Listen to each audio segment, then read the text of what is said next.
Somos estudiantes de la Universidad de Cartagena, Campus Magangué, en Administración de Empresas, séptimo semestre. Nuestro CIPA está conformado por Alicia Elena Cerro Arrieta, Luz Karina Berrocal Torres, Ronald José Contreras Moreno, Junior José Jiménez Rodríguez, María Claudia Villamizar Lastre. En nuestra materia es investigación de operaciones, métodos de las dos fases. Método de las dos fases. Minimizar z es igual a 80x1 más 124x2. Ese viene siendo la función objetiva optimizar. Después, sujeto a que esas vienen siendo las restricciones. x1 más 0.8, x2 mayor igual que a 100. x1 más 2x2 mayor igual a 200. x1, x2 mayor igual que 0.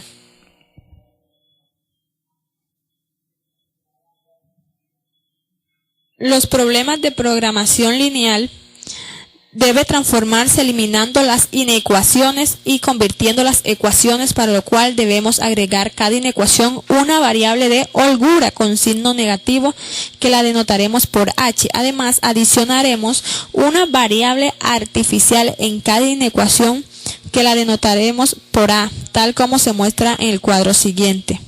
Así queda transformado el modelo matemático de programación lineal que teníamos en la figura número 1. Minimizar z es igual a 0x1 más 0x2 más 0h1 más 0h2 más 1a1 más 1a2 sujetos, que son las restricciones. x1 más 0.8x2 menos x1 más a1 es igual a 100. Segunda restricción, x1 más 2x2 menos h2 más a2 es igual a 200. Y x1, x2, h1, h2, a1, a2 es mayor o igual a 0.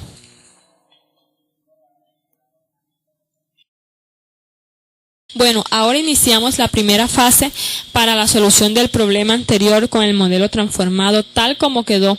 Esta se muestra en la figura anterior. Entonces comenzamos a hacer la primera tabla 1, que es la primera. Entonces, primero debemos guiarnos por las filas de los coeficientes. Segundo, ubicarnos en las notaciones de cada columna. Tercero, en la segunda columna y en la segunda fila ubicamos la notación CB. Y así sucesivamente para obtener estas respuestas de los números.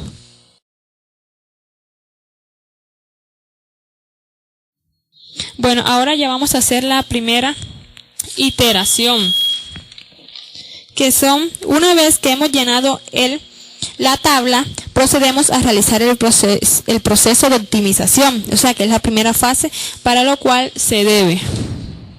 Primero observamos la sexta fila. Segundo, una vez seleccionada x2, procedemos a obtener los cocientes de cada columna entre los G, y así sucesivamente.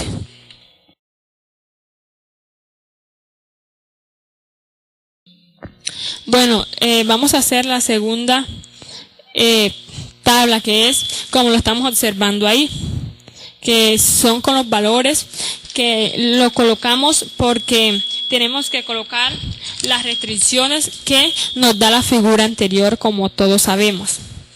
Entonces colocamos cada valor que da, multiplicamos el número de la fila y así sucesivamente.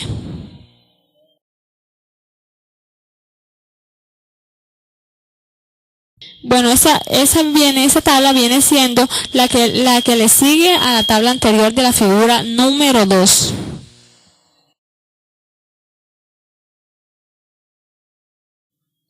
Ahora vamos a hacer la iteración número 2. Primero observamos la sexta fila.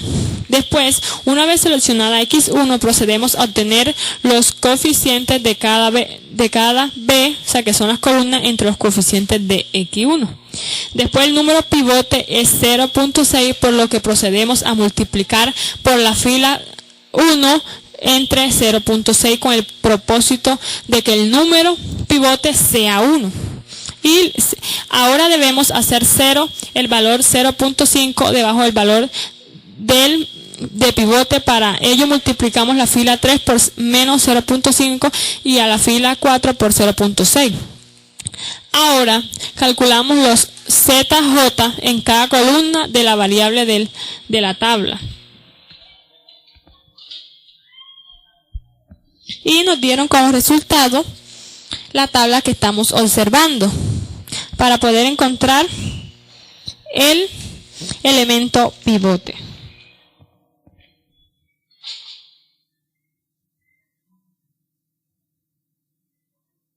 Bueno, ahora veamos que no hay ningún valor menor que 0. Es decir, que todos los CJ menos Z es mayor o igual a 0, por lo que hemos llegado al fin de la primera fase. Esto nos permitirá pasar a la segunda fase. En la segunda fase se constituyen los CJ, lo que está en la tabla, por los orígenes y se recalcula la solución.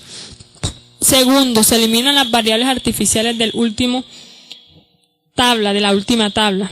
Recalculamos los ZJ y los CJ menos los Z para obtener la segunda fase de la figura 1 de las segundas fases.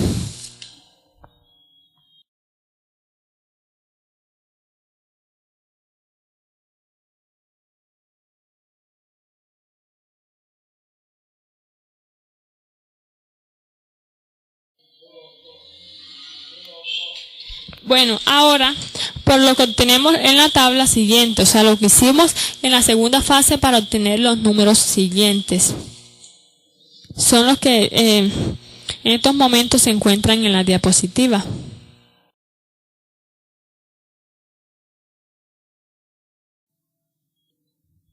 Bueno, entonces la solución óptima es X1 es igual a 33.33. En la segunda X obtuvimos 83.33 y en la Z multiplicamos lo que fue 80 por 33.33 más 124 por 83,33 es igual a 12.999.32, es igual a 13.000.